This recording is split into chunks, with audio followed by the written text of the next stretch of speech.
Yvette. Yeah.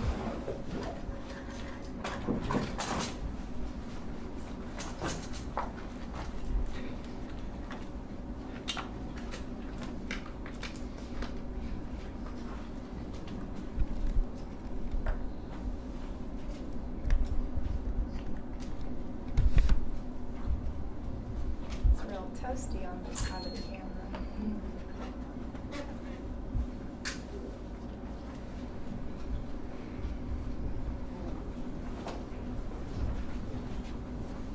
How y'all doing?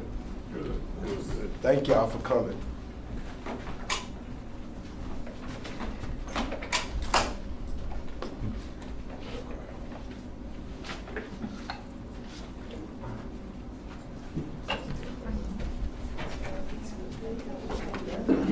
Yeah, she's here, and Miss Tracy just got here. She's downstairs coming up.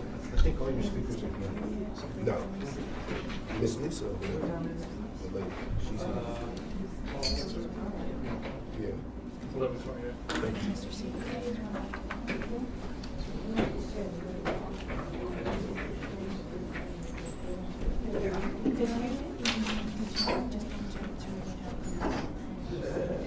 Caribbean, you talking about the last name?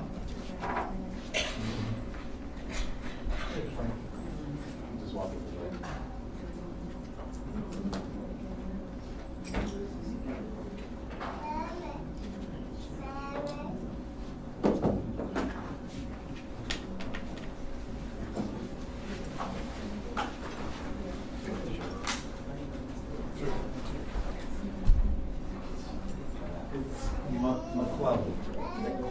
McClellan. And any other names or things that you guys need at the end, I'll give them to you, okay?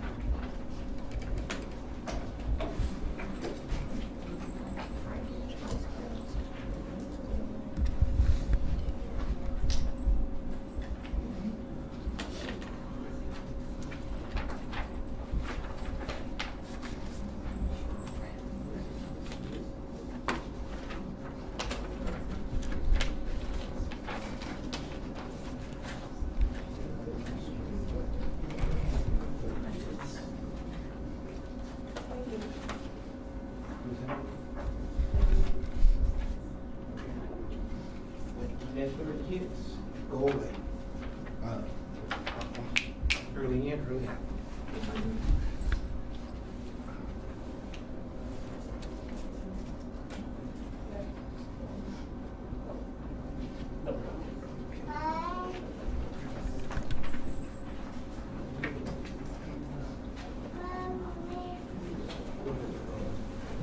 We're gonna go ahead and start with.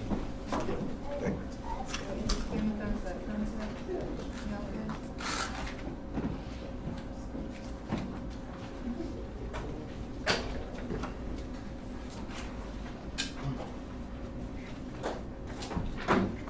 Hello everyone, I'm Bianca Smith, Administrative Assistant for Hope Dealers Outreach, and I would like to first begin by sending our condolences to all of the families who have lost their family members to gun violence.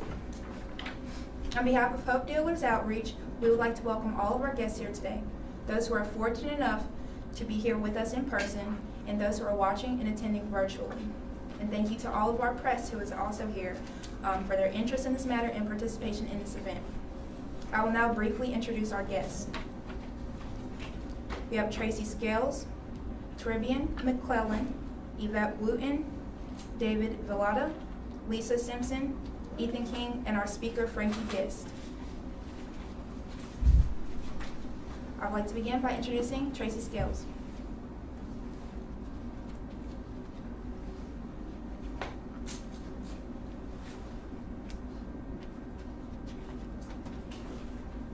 I would also like to introduce Caribbean McClellan.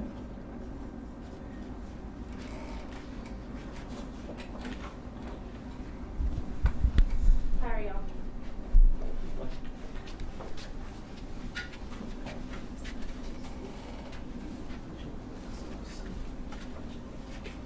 Hi, I'm Caribbean McClellan, and I lost my best friend to gun violence at the age of 19 in 2017. She was shot and killed in a drive-by shooting on Rich Avenue and unfortunately she lost her life behind it and is not here with us today. As far as me making a difference in this, I started a nonprofit organization for youth in her name that will be called Dawn and Grace. And the goal for the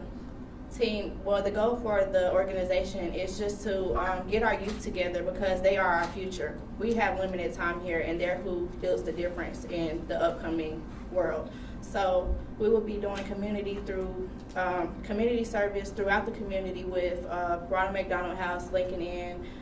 It's just a lot going on. I feel like as far as education, a lot of this would be minimized if people were educated on how to use guns and how to effectively just carry out the violence of things that's going on in our home.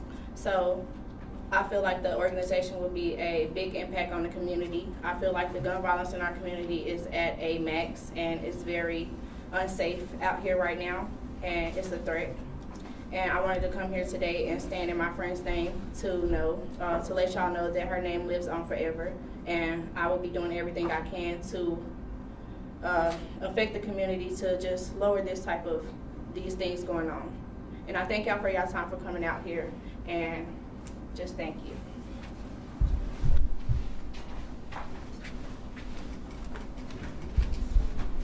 We thank you for speaking. We will next introduce Yvette Wooten.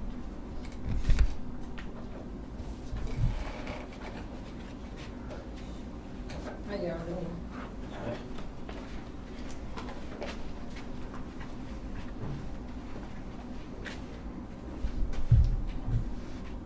My name is Yvette Wooten, and my son's name is Sean Elliott Mitchell Jr. And my son was killed in Winston-Salem, North Carolina, but he resided here, and he was killed March 19, 2019 in High Point, North Carolina. And I mean, I understand my son didn't get killed here in his own city, but I still reach out to all the mothers. And the thing that me and my 4 daughters has, started up when he got killed, it's called the Sosa Brunch, and it's for all the mothers that we all can come together and, just greet and just try to speak on some things or try to come together to help out other mothers. I mean, I can reach out to other kids as well, as far as my son got killed when he was 26 years old. But like I say, that morning, he was in High Point with his girlfriend. And my son was always the type of young man, he liked to reach out to people, help people. So that particular morning, he seen his girlfriend friends fight. So he took it upon himself to try to help out and break the fight up. And the young man just came around all the young people and shot him in the back of the head and shot 2 other females. And, some days it bothers me. Some days I have to grasp and get a hold of myself because, I try to stay strong for my daughters. But the main thing that I'm really trying to focus on is the system. And, I'm just trying to find somebody in Raleigh or speak to somebody in Raleigh about the system and the laws of killing someone. You get so much time selling drugs than killing somebody. You know what I'm saying? So I think that needs to be really put out there, because it's so many people out here killing people, and it's other people seeing people kill other people, but they get less of time. And I truly think that they're immune to that now, because they see these murders are not getting no time. They're not getting the time they need to get, But like I say, March 10th gonna always be in my mind, because my son had to get killed like that. And the young man that killed my son, this is why I'm trying to talk about the system. And then my son got killed by a man who had violated parole, and he shot somebody in 2017, but the system let this man out. Within 2 years, he killed my son. You know what I'm saying? But it's the point, the young man that shot him here back about the beginning of May, the young man that shot him, he's locked up and don't have a bond or none of that. But the man that killed my son and, you know, shot 2 other people, this man got a bond. I understand, you know, I understand it was told to me that he's able to, you know, everybody's able to get a bond, but how can you get a bond and then all of a sudden a judge gonna look at this man and knock it down to $500,000 and you done bonded out? You enjoying life and all this and that, you know. I'm just not, I just need to speak to somebody in Raleigh. If anybody can actually just point me to the right direction, I want to get there, because it's not right. Because if you kill somebody and then the judge just gonna give him a bond, I understand there's no capital punishment in the state of North Carolina. I'm from Virginia, Commonwealth, and true indeed it's a different state. But still, if you kill somebody, you should even have no right to have a bond, you know. But I'm just being focused on trying to figure out who I can really speak to in Raleigh, because these laws need to be changed. You really do. They're more focused on these drug dealers and these killers, and it's sad. So, you know, I pray every day. I just pray every day, because I never thought in a million years that I had to kill. I mean, you know, I had to bury my son for no reason. I mean, my son was killed for no reason. You know, of course, during these bond hearings, the judge tried to, you know, I don't know, I guess he was trying to get up some record about my son. My son was no felony. The Winston-Salem Police Department never had to chase my son for no drugs, no guns, none of that stuff. So I feel like my son needed the right type of justice. True indeed, he got a justice. The young man killed my son that morning, but the marshals caught him in Orlando, Florida. But if you didn't kill my son, why did you run? You see what I'm saying? But I just want the right type of justice for my son, because he shouldn't have left here like that. So just keep me in prayer, and like I said, if anybody I can speak to in Raleigh, just point me to it. That's all I need. Thank you.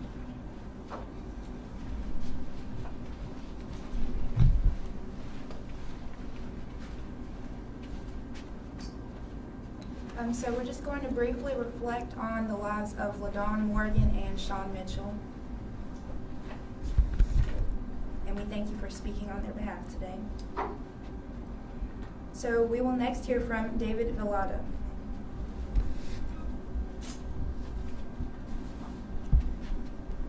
We will be hearing from Lisa Simpson.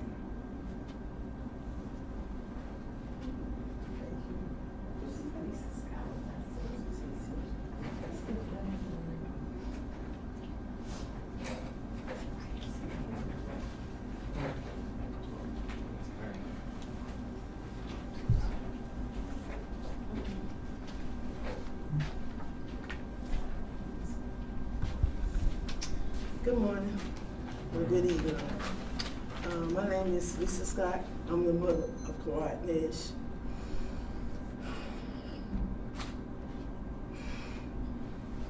My son lost his life September 16, 2016. He's always with me, his spirit for as long as I live. His name and his great memories will live on.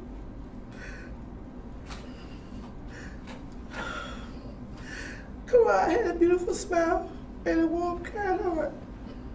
My son's case is still sitting unsolved cases. I know God will continue to lead and guide me. Those of you who know the word of prayer, continue to keep me and my family in your prayer. I will do the same for you, but no weapon formed shall prosper.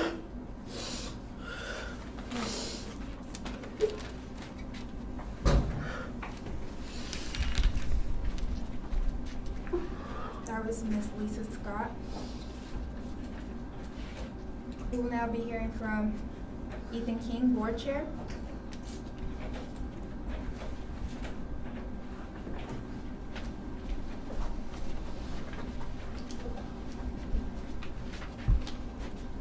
Good morning and evening, whatever time it is. And thank you guys coming out. And my condolences to Miss Yvette and Miss Lisa. It is a very disappointment of the tragic events that are happening here in Winston-Salem. Of course, these issues are all across the board, but more particularly in Winston-Salem, back to back, back to back, back to back. Some of these issues have happened a while back. I want to say it was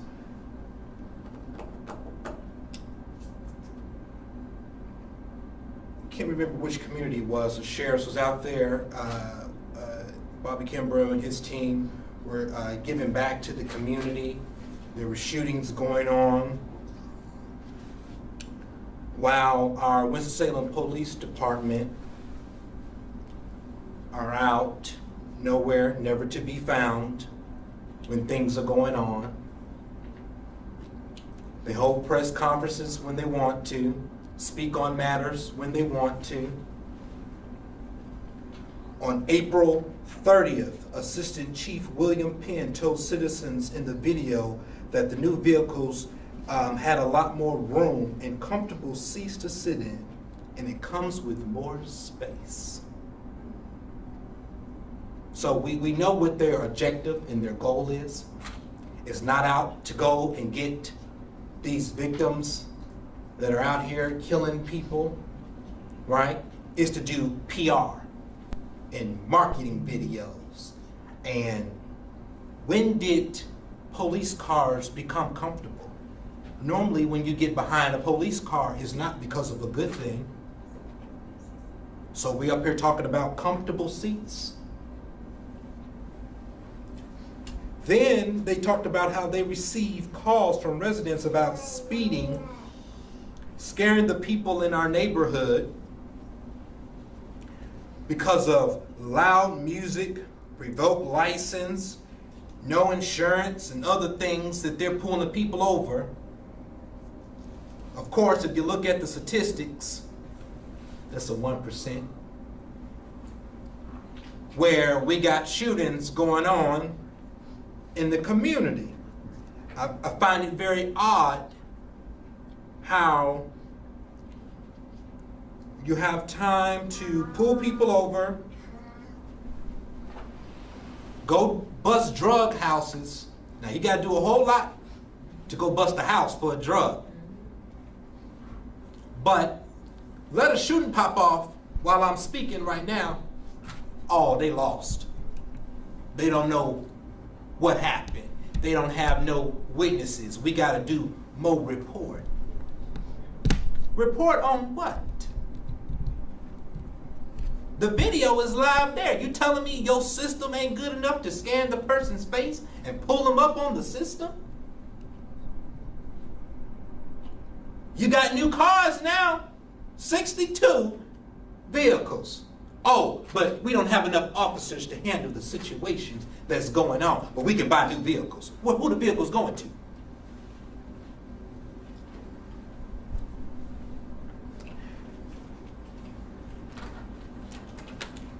Yesterday, Chief Thompson, if I'm correct, had a briefing.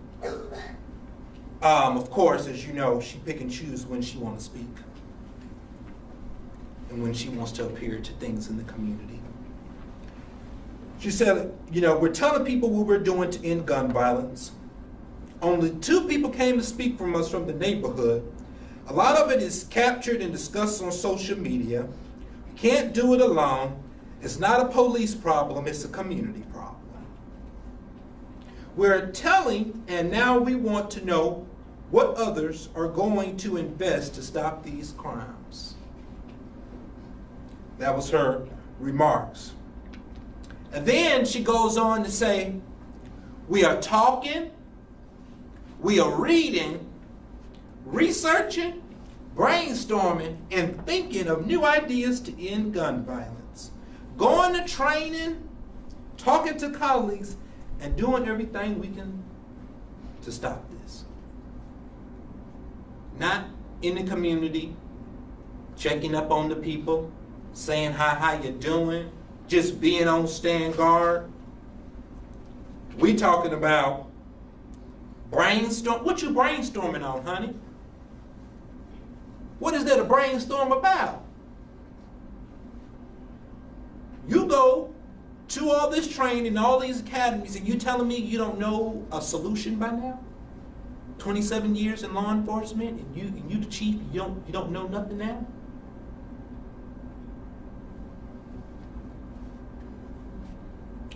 I'm going to end to close with, we got to check our priorities. Check your priorities.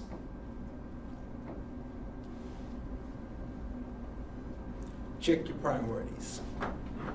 Get more involved in the community. Not to harass the homeless, which they've been doing lately. You got time to do that. You should put that same time in an investment to go in, speak to people. Talk to these mothers. When was the last time you knocked on their door? Send a card, or tell her you're thinking about her. That's where you start. It all comes down to respect. If you respect your citizens,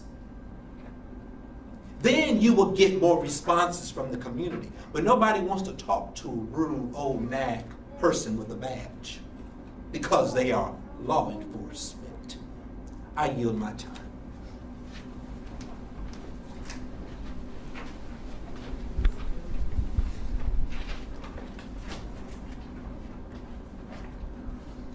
We will now hear from Tracy Scales.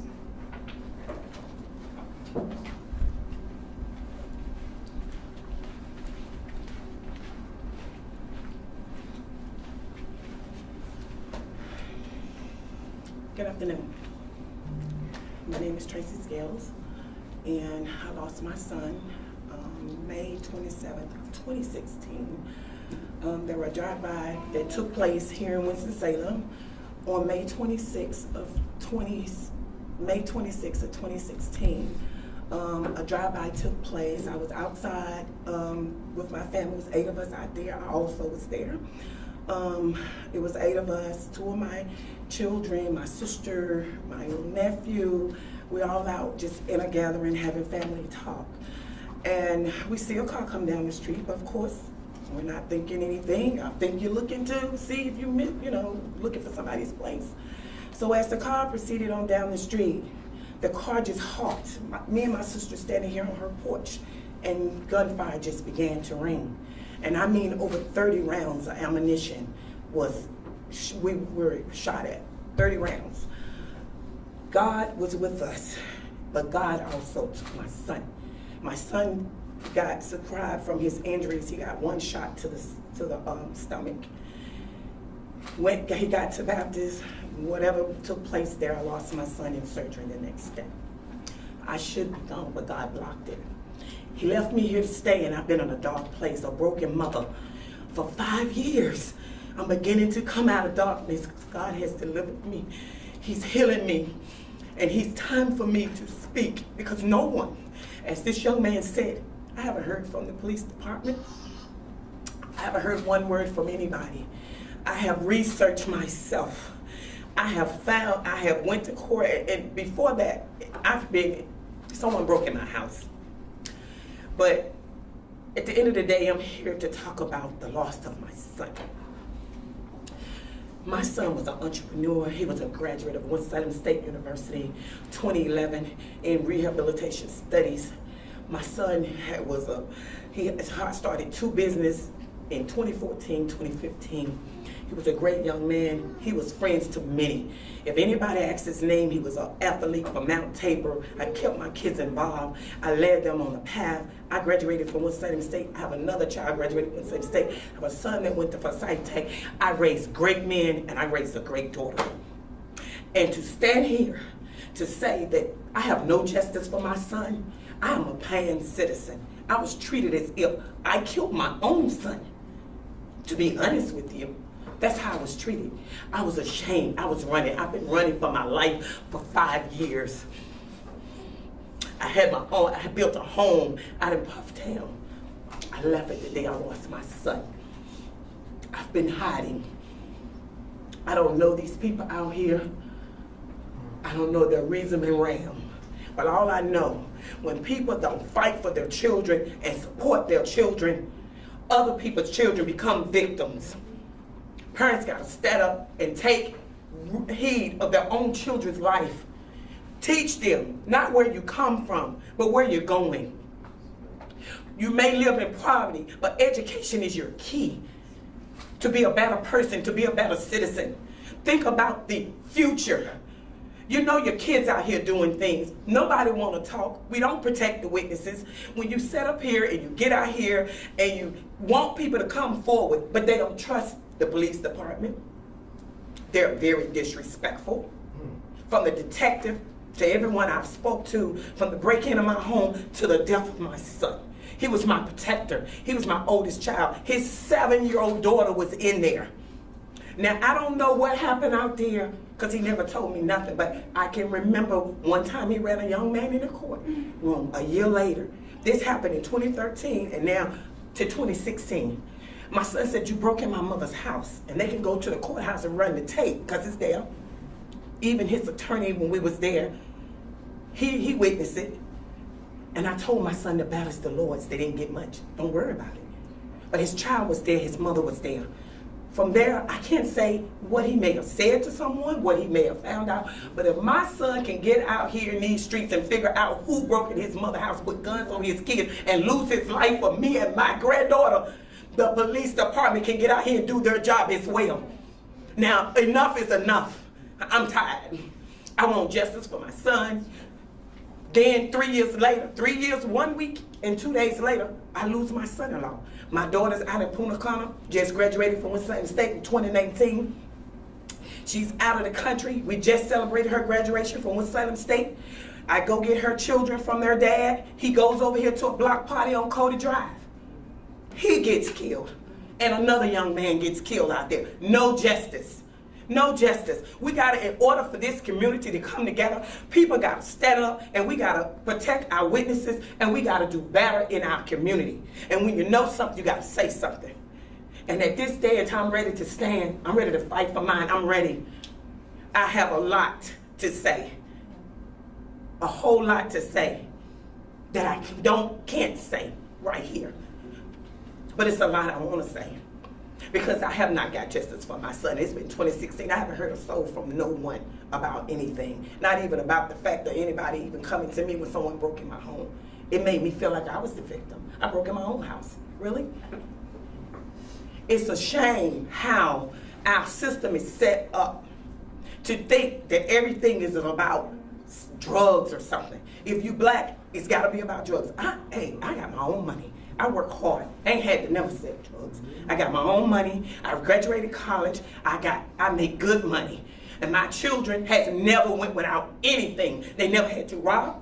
Check his record. He's not a felon. My son ain't never done anything to harm anyone. If anything, he's blessed many people that I didn't even know that come to me and tell me how good of a child my son was, how great of a man he was, how many people he's helped in this community, because of the person that he was and the man that I raised. And I want justice for my son. And these type of people needs to be off the street. But who wants to come and tell anything if you have no protection? Where do we go? We need to go back to the drawing board. Why we're not protecting our witnesses? A lot of people get the paperwork. They shout it all over social media. People afraid to come to court to talk or tell you anything because you let everybody know. Then these crumbs are coming back and they're coming after you and your family. So who's gonna tell if we can't be protected? We need protection in this city. People need protection in this city. And we need to stand up. And it takes everybody, all of us. Whether you're in those communities, I lived there, but my kids didn't. I was raised in those communities, but I wanted more for me. I went to college. I put my kids in a better place. My son died in my hood, where I grew. I didn't grow up there. My mother moved there. But that's where my son got shot there. That's not where he lived. My son didn't even live in this city. My son lived in Charlotte with his family, where they are still today. And he came down here, finna have his daughter a big birthday party, and we get shot at over 30 times. Wouldn't you think that somebody would be trying to figure out who shot at somebody over 30 times? And you have done nothing? All you say is you have no witnesses. We must go back to the drawing board. We must protect our witness. We must solve these crimes. We have to come up with some solutions. And it's not gonna be just talk. You gotta get out here. Why are you not out here doing detective work? I don't understand why the police department doesn't do detective work. Get out here on the streets. That's what we pay tax monies for. Get out here among them. That's what you should do. Because they don't hold water. Because if my child, he ain't a detective and I'm not one either. I got on social media and once I heard one name that they said shot at us, the detective told me over 40, 50 people said it was him. Yeah, and he was the person broke in my house too. Okay? But haven't heard a word. We got to do better. I lost my son, but God obviously made this my purpose. To fight for other mothers, fight for other children to live in better communities. Not just my grandkids not in those communities, but I have family members in those communities. I still have family in those communities. Everybody else, children in those communities. Kids shouldn't have to witness gun violence in their community. And we need to either get back on the beat like it used to be when it was about the drugs, nasty killings. We're about to have a pandemic of gun violence. What are we gonna do? We must come to the drawing board and we must get a solution. And it's gonna take everybody. So now I stand before you because now this is my life, telling my story about losing my son in the city that I was born and raised in, that I thought was my home. But now it feels like it's my enemy. But I want to say, I thank you for your time. I want justice for my son. I want justice for Jalen and all the lost soldiers out here in this city and around the world. God has made this now. I guess this is my calling. I thought my purpose was going to school, being a great citizen, giving back to the community and doing all these great things. But that wasn't obviously my purpose. My purpose here now is to fight for justice for my son, fight for better communities, safer communities for children, and to stand and to be strong and to continue to fight. And he's forever 28, Jalen forever 23.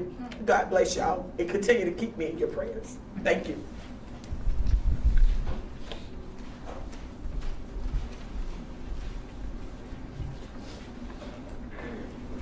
We will now hear from founders of Hope Dealers Outreach, Frankie Giss.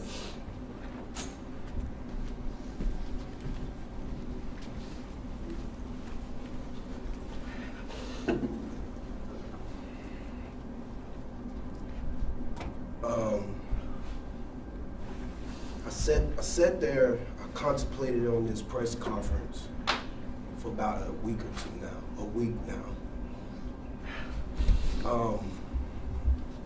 I'm an emotional person, but I never got emotional in front of people. But this press conference was to talk about an urgent call. Because as an activist, as someone who know these guys, who know their mothers, who know their children, who know their siblings, I'm tired. I'm tired. People don't know the work that I go through behind the scenes. They see me protesting. They see me protesting. They see me giving food to every community. They see me doing all this stuff, but deep down inside, I'm hurting because every time I turn around, the food giving away is not working. The protesting is not working. Every time I turn around, another mother is calling my phone, crying. Another child has to ask me why my daddy won't wake up. Another child has to ask me why my mother won't wake up. I lost so many friends and family and community, the reason why I'm doing this press conference is not to point fingers. I'm not here to point fingers at no one. Not a community activist, not a teacher, not a doctor, not a chief, not a sheriff. I don't care who you are. I'm not pointing fingers. I'm pointing fingers at the whole world, at all of us, the whole community, which means we gotta do this together.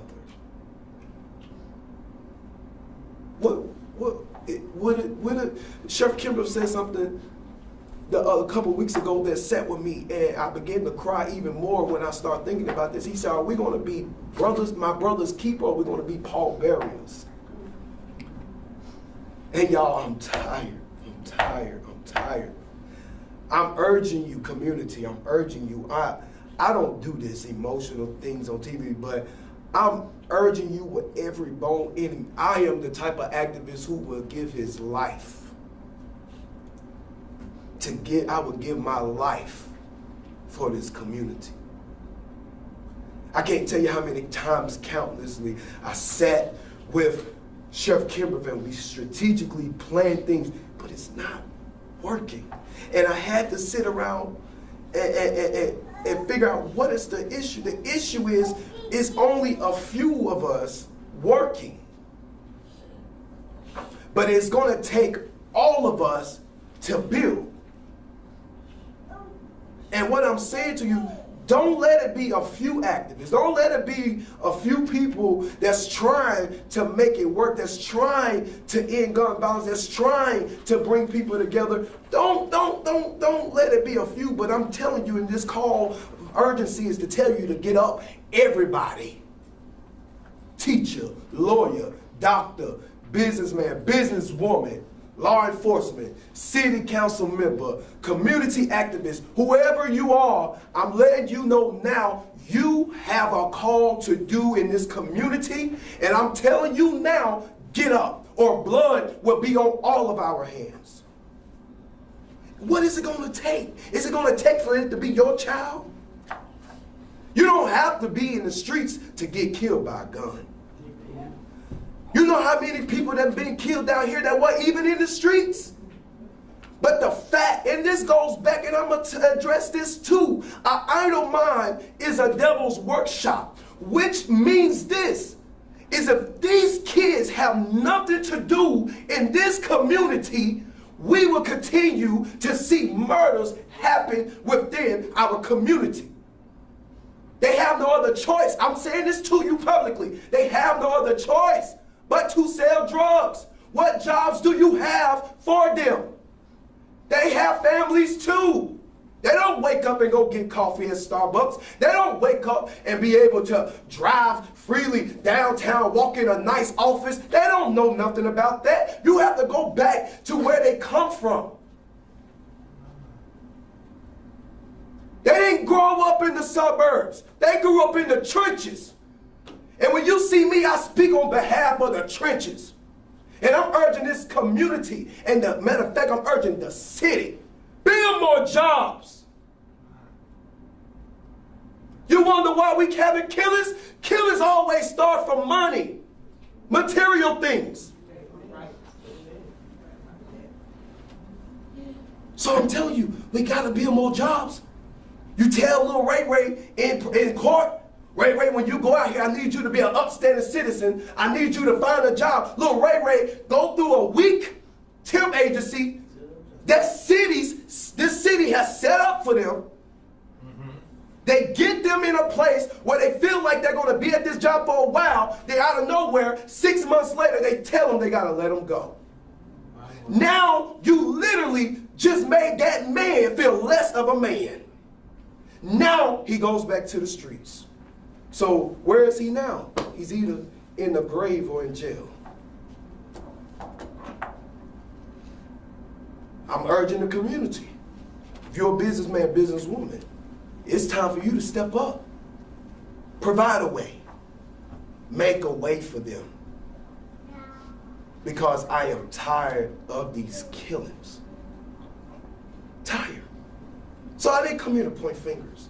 And I want to say this publicly because I give honor where it's due, and I'm a real person. Everybody will tell you that I'm going to call it like I see it. I don't care if it's a pen, I'm going to call it a pen. If it's a remote, I'm going to call it remote. I want to say publicly that Sheriff Bobby Kimbrough has been doing a tremendous job. Tremendous job. Yes. This man opened up his door, sat down with me, heard me, had a conversation with me, and we're trying to find a way strategically how we're going to beat this gun violence.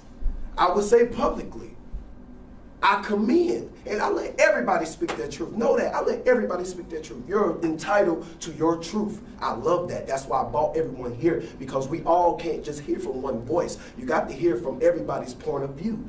This is my point of view. What I would say is, I am grateful for the leadership of Chief Thompson. Is there more that they can do over there? Of course. There's more McDonald's can do. There's more Bojangles can do. There's more Hope Dealers can do. And I applaud all of them for their work. But what I'm saying to our chief and our sheriff and to our city council, our city officials, what I'm saying to you is we got to do more. You got to do more. And the community, we have to do more. And my goal is to bridge the gap between law enforcement and city officials and the community to figure out a way how to trust each other again. Trust each other again. So I say to you in closing, you got to do your part. As Kimbrough have said to me, are you going to be a pallbearer, or are you going to be your brother's keeper? Are you going to be your sister's keeper? Don't let it come to your doorstep knocking at your door. Because any day now, it can literally happen to any of us in this room or anyone watching. I want to do things differently. I know Bianca is coming. I want to open up the floor for questions, a few questions from anybody who would like to ask any questions. Very briefly, I went over my time, and I appreciate everyone who came here. I appreciate every news platform who has come to allow us to be able to speak our truth, and I thank you much for coming out, but I'm opening the floor for questions for anyone who have questions. Yeah, with WXI 12, just wanted to ask, I know you mentioned, you've put in a lot of time and effort, and you've worked with Sheriff Kimbrough over several different agencies, and it feels like it's not working. I mean, where do you go from here when a lot of your efforts, you kind of feel like you're hitting a wall, and every weekend there's still more and more, we hear another shooting or another 2 shootings every weekend. Where do you go from here now that you feel that you kind of hit that wall? Where do I go from here when I continue to hit that wall? Well, I had this conversation with some of the city officials, with a couple of activists, community organizations here, and what we're doing is we're about to all come to one table. All of us. That's the only way we'll be able to do it, is because the problem is I'm doing one thing in this corner. Another activist or organization doing that in that corner. The Winston-Salem Police Department doing this in their corner. The Sheriff Department doing that in that corner. We're all doing it in different steps, but nobody has came to say, hey, let's do it together. It's good. One person voice can do something, but with a village, they can do so much more. You can move a mountain. And so what I would do now is come sit at a table with all of us together. The chief, the sheriff, the mayor, every city council, city managers, every activist. I don't care what you do, we all can play a part. Every little part counts. There's little part. Gun violence is not the only thing. It's so much more. So everybody has a part to play. So that's what I would do now, is we gotta all sit together and do it together and build strategically a community of peace. Yes, sir. WGHP, and I want to ask you, because it seems as if the victims as well as those pulling the triggers are just getting younger and younger and younger. how do you guys as an organization, what are some of the ideas to try and reach those younger kids before they start to just result to this way of solving problems? My grandmother always used to say to me, train up a child in the way they should go and they won't depart from it. We're dealing with these kids, mind you, let's say this, the reason why they're getting so much younger, and this is another thing that I want the city to hear in the community, and the presidents of these YMCAs and different organizations. See, when I was growing up, I went to the YMCA, that kept me. That kept me from getting into drugs. That kept me from getting into trouble. That kept me from getting into gangs. That kept me from fighting and all this other thing. The YMCA is not the same anymore. These kids have nowhere to go. Name one place right now that they can go, that low-income families can really afford. See, the YMCA now have so many rules now. So these kids say, oh, they don't care. It matters. I used to be a teacher. When a child feel like you don't care, they don't care anymore. They done trying. So now what I do is I get with these kids and I try to show them another way. I come from where you come from. I know how it feels to see roaches. I know how it feels to see family members shot. I know how it feels to see first-hand drugs. I know how it feels to sleep in the hood. I know how it feels to be in the trenches. I do. So I want to show them, say, bro, if I can make it, you can do it too. Young queen, young king, I speak that in their life. I speak it over them. And I show them a way. We can't keep talking. You have to be doing. So that's the only way we'll be able to save these children and start doing instead of just talking to them. And we have to build programs that cater to them, affordable, free programs that will help them. Frankie, where do you see the surge in gun violence coming from? Poverty, the lack of funding. The lack of funding. If I continue to live in a place where all I see is poverty, nothing around me is up. As the children say, it's up and it's stuck. If I see anything that's up, I don't see anything that's up. Everything around me is down. Mama is not there. Daddy is either dead or in jail. My mom is struggling. She's doing the best she can, to make ends meet. But, now I have to go to the streets and try to make some money. Now I'm making money. I got the chain, I got the car, I got all the girls, I got this, that, and the third. Now it's another person that's in my neighborhood, or not even in my neighborhood, on a different side of town, that says, hey, I don't like how much more money you got than me. I don't like the fact that you got more change than me. I don't like the fact that the girls that like you, they like me, but they like you more because you got more than me. So now I have to come to your side of town, do a drive-by on your street. I don't care if your son is out there. I don't care if there's kids out there. I don't care if it's older people out there. I don't care about any other person. I am coming out there to prove a point to you that I am jealous, envy. Yeah, you better say it. Amen. And now, where is the funding for them? Where is their jobs? So we're going to continue to have the jails keep being over capacity. After a while, the grave ain't going to have any more space. So that's where it comes from, poverty and the lack of funding and resources.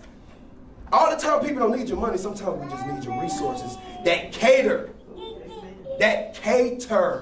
to us. And when I say us, I don't want, listen, Black lives do matter, and all lives do matter, but I'm speaking for the whole community, period. But I can only speak from my culture, from where I am planted. It doesn't cater to black men and women, black boys and girls. It doesn't. We know that. You know that. It doesn't. The system has become that. Not saying the city of Winston-Salem did it. It's just how the world has made the system everywhere. So that's That's really where it comes from. Yes. I'm Jenna with WFMY. It almost seems that there's just this quick trigger reaction and just a disregard for human life. Right. Where do you think that's coming from? Why do you think people are so fast to pull the trigger now? The CEO of Quality Education Academy said to me when I went to the school, he said, self-hatred is real. When you don't love yourself, when you don't believe in yourself, when you don't see yourself being the next thing, when you don't see yourself as a king or a queen, because you're not nothing less, you are a king and a queen, you're royalty. If they don't see that, if it's not in their spirit, that they are great, they are successful, but they're too big now, they don't get that because, see, you gotta understand this, some of them don't have someone in their ear versus how I had it. I had a mother who told me I could be great and be successful, but some of these guys and girls don't have that. And bro, while you right there, can I stand alongside you while you say that? Because I want y'all to know that this is stuff that goes on in our home. So this becomes a mental thing before it becomes an outside community thing. So you have to understand, we have mothers in our home. I myself was brought up on a mother addicted to drugs. So mentally, coming from a home mentally and seeing how we survive through that, it's adaptation, it becomes survival. That's where my thing, and to answer your question, I feel like the answer to that would be fear. Because out here, it's so unknown. People will have animosity with people and don't know their intentions on the beef on their end. So of course they're going to protect that's a survival.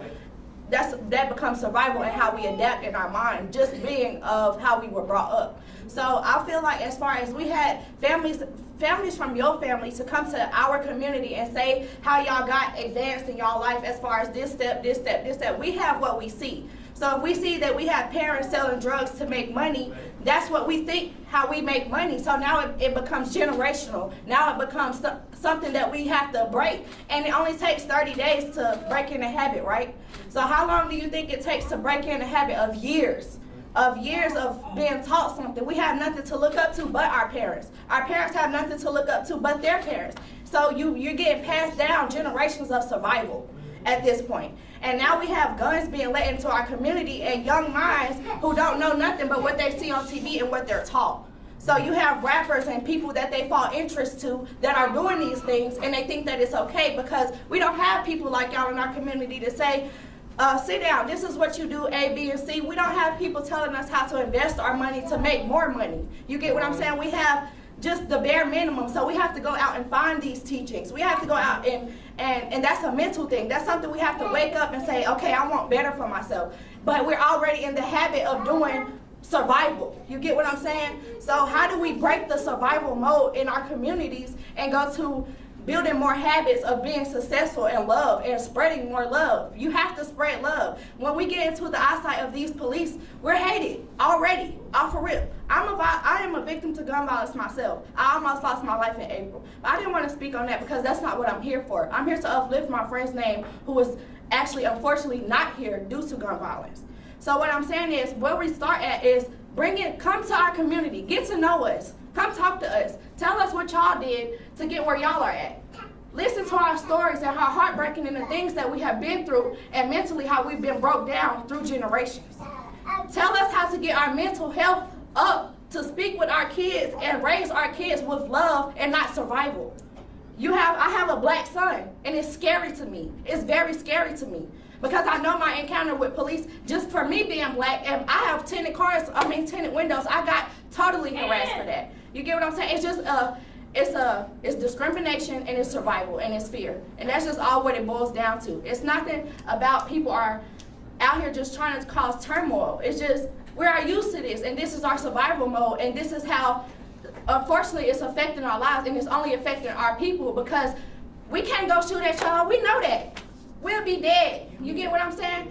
But let y'all go shoot at y'all. You get handcuffed. You get put in a mental hospital. You get what I'm saying? So that's where we're at. We're at survival more than we are at anything else. It's a survival. That's all. We have to survive in our community. So that's to answer your question. I would say fear because you don't know what somebody's intentions to you are or what they're going to do. So you react first. And some people might not just want to shoot somebody in the leg and say, okay, back up. Some people might try to kill you. You don't know. You don't know somebody's mental health. So you don't get into those situations, but we don't know no better either. So we need people to teach us these things, and that to be a regular teaching in our school about mental health. That's what will start. We teach our brain to react off of certain things. And that's all I had to say. I love you, and I thank you for having me here. Thank you. Thank you, Tarika. I open the floor for 2 more questions and then we're on.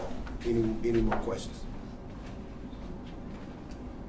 Law enforcement is talking about trying to put more money into more equipment, more officers to be put on the streets, but it sounds like you're saying we need to redirect that money into the community, into more community programs. Absolutely. I will say that is a great idea that they're doing, but I will say that's not all. They have more funding to do that and more. That's what I'm saying. So, of course, I feel like they should definitely put more officers involved. But when you put your officers out there, I will say this, and I mean this from the bottom of my heart. I will say when you put your officers out there, protect and serve doesn't mean, I want people to understand what serving means. When you serve, serving means, I'm not talking about serving a warrant. No. When I say serve, it was a guy on Instagram that went viral, an officer who would pull up in different neighborhoods and build relationships with people. I'm talking about pull up with food and, hang out. The kids will run up to his car here, put him in the video and smile with him and ask him what you do today at school, and pull up and start talking to some of the homies that's sitting outside. He already walking up. Yeah, of course, they probably smoking a joint. Yeah, they probably out there drinking, but he ain't look at that. He looking at the serving part. Come on. Serving don't see the negative things. Serving look beyond that. So I would say, yes, do that, put them out there, but don't just be out there just to be out there, but actually be seen in a positive way. And direct your funding to the community. Yes, do it, as they should. So I will say that. One more question? Going once? Or twice? One more question for the good Lord. Any other? Okay. I thank you all for tuning in with us. In closing, I really urge you to get involved. I want to thank everyone who's been working in the community. Moms Demand Action, Miss Nikita McDaniel, Eduardo, Corey McCain, Papa with Enough is Enough, Winston-Salem. So many others at this table, Brother Muhammad, so many great individuals in this community that's working, and I thank you so much for all you do. Go in peace, and as I say everywhere, love is in love until you give it away. Thank you.